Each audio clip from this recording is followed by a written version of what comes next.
Entre el 25 y el 26 de junio de 1876, cerca al río Little Big Horn, se dio la batalla más destacada en la Guerra de las Colinas Negras, Black Hills, que enfrentó a una coalición aborigen integrada por las tribus Lakotas, Cheyennes y Arapahoes contra el séptimo regimiento de caballería del ejército de los Estados Unidos.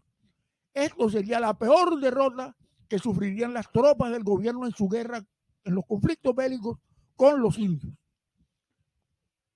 Esta guerra de las Colinas Negras no fue más que el resultado de una serie de acciones de expansión por parte de los colonos norteamericanos que buscaban ampliar sus granjas de cultivo y ganadería, para lo cual empezaron a invadir las regiones que siempre pertenecieron a las tribus.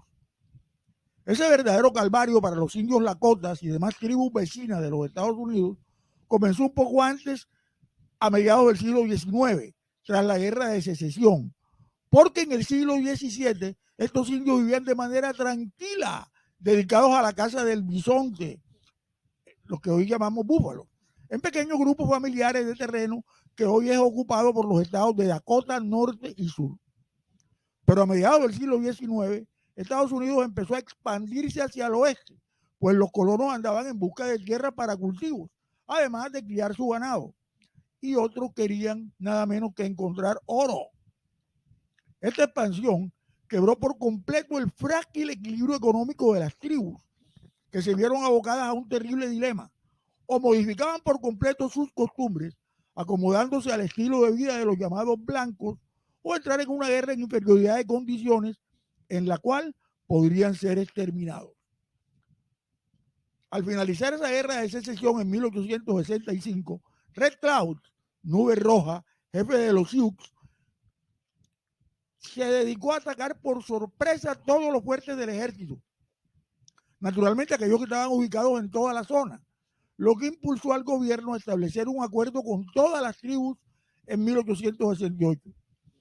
Se les concedía a los aborígenes un enorme territorio al oeste de Missouri, donde no podrían entrar los colonos, y además se creaba una gran reserva para los Sioux que quisieran cambiar sus costumbres, dejando la vida nómada. Pero de manera lamentable todo quedó ahí en papeles. En 1875 la expansión alcanzó límites insospechados. Poco a poco fueron desapareciendo los bisontes, que eran la base de la alimentación de los aborígenes, como consecuencia de la caza desaforada de los blancos para incrementar el número de tierras de cultivo y de ganaderías. Y para colmo, se descubrieron nuevos yacimientos de oro en las llamadas Colinas Negras. Este territorio que era considerado sagrado por las tribus, lo que hizo que las luchas aumentaran. El gobierno trató de comprarle dichas tierras a los Sioux, pero ellos se negaron de manera rotunda, lo que ocasionó que las tropas y las autoridades civiles enviasen tropas para recluirlos definitivamente en la reserva, siendo declarados fuera de la ley quienes se negasen a cumplir con el mandato. Fue en ese momento cuando Sitting Bull, toro sentado, decidió entrar en acción. Nunca enseñé a mi pueblo a confiar en los americanos. Les he dicho la verdad, que los americanos son grandes embusteros. Nunca he negociado con los americanos. ¿Por qué debería? La tierra pertenecía a mi pueblo. Cuenta el portal de internet de la National Geographic que dijo el jefe de los Sioux, toro sentado.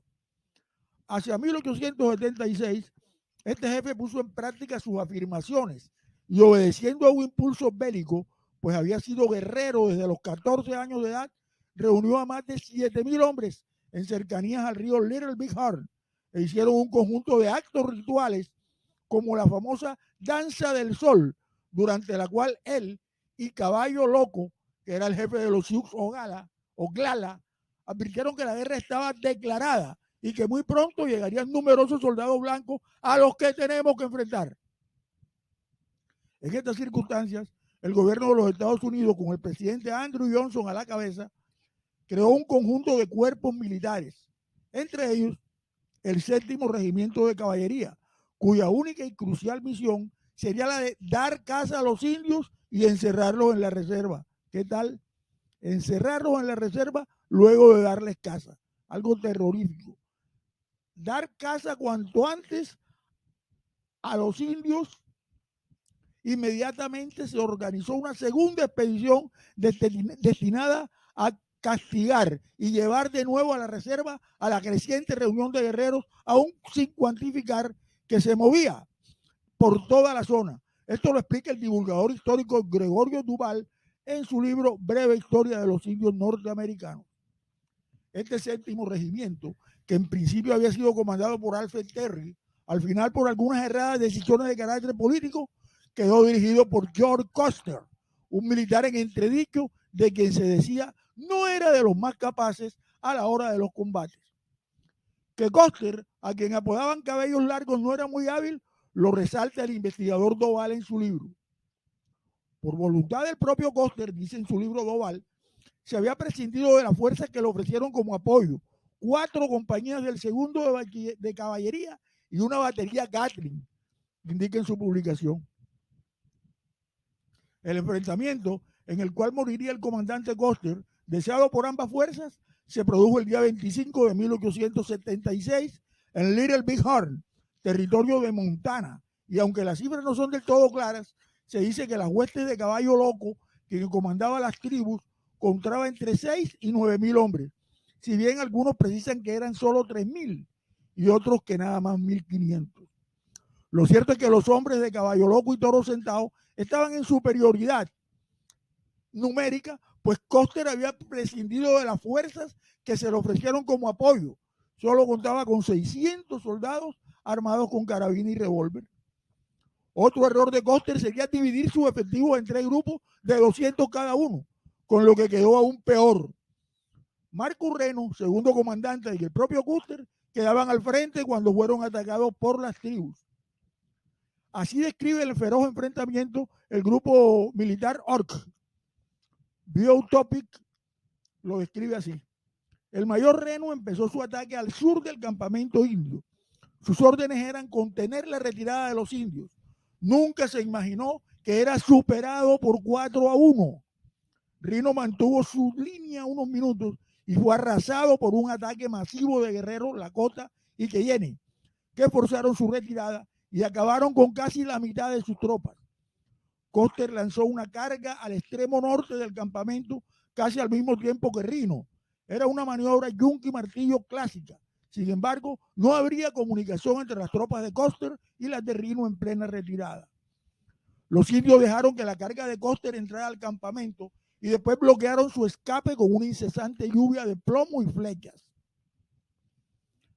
Habían pasado solo unos minutos y las fuerzas de Custer estaban casi totalmente diezmadas. Reno, por su parte, había replegado a sus hombres, a todos los hombres que le quedaban en el extremo del río Sur, y serían masacrados poco después. Custer dio aviso a McDougall y los oficiales restantes para que fueran en su auxilio, cuando los monjes fueron recibidos por los hombres en la retaguardia y se movilizaron con un paso lento y cauteloso que le costaría la vida a Custer. Este enfrentamiento, dice el canal de Historia, se produjo el día 25 de junio de 1876 en Little Big Horn, territorio de Montana, Estados Unidos de Norteamérica, entre soldados del séptimo regimiento de caballería, comandado por el general estadounidense George Armstrong Custer, y varias tribus de indios bajo el mando del gran jefe Sioux Tatsunaka Witko, llamado también Caballo Loco. La pelea significó la mayor derrota del ejército de los Estados Unidos durante las guerras indias. El enfrentamiento se saldó con la victoria indígena y la muerte del general Custer y sus hombres. Los indios solo perdieron unos 200 guerreros. Por su parte, Custer tuvo 268 muertos, entre ellos 16 oficiales y 242 suboficiales, así como 10 civiles exploradores. Pero de manera lamentable, esta gran victoria sería el final para las tribus, según destaca la National Geographic. La espantosa derrota escandalizó de tal manera a la opinión pública que el gobierno, para callar los dicterios, mandó un ejército mucho más numeroso y mejor pertrechado para aplastar a los rebeldes. Toro Sentado no quiso rendirse y en 1877 huyó con los suyos a Canadá. Allí permanecieron en paz durante 4 años, pero los inviernos eran incluso más duros que en los territorios de las 2 Dakotas, y los cerca de 200 Sioux que habían seguido a su líder necesitaron de la caridad pública para la supervivencia. Esto lo indica ese portal de internet. Toro Sentado, después de 4 años en Canadá, se instaló en una reserva y en 1885 fue contratado por William Cody, Buffalo Bill, para trabajar en su espectáculo. Cuando iba a ser detenido en 1890, Toro Sentado murió a causa de un balazo que le propinó un policía de origen indio. Esa fue la gran derrota sufrida por el ejército de los Estados Unidos frente a los aborígenes.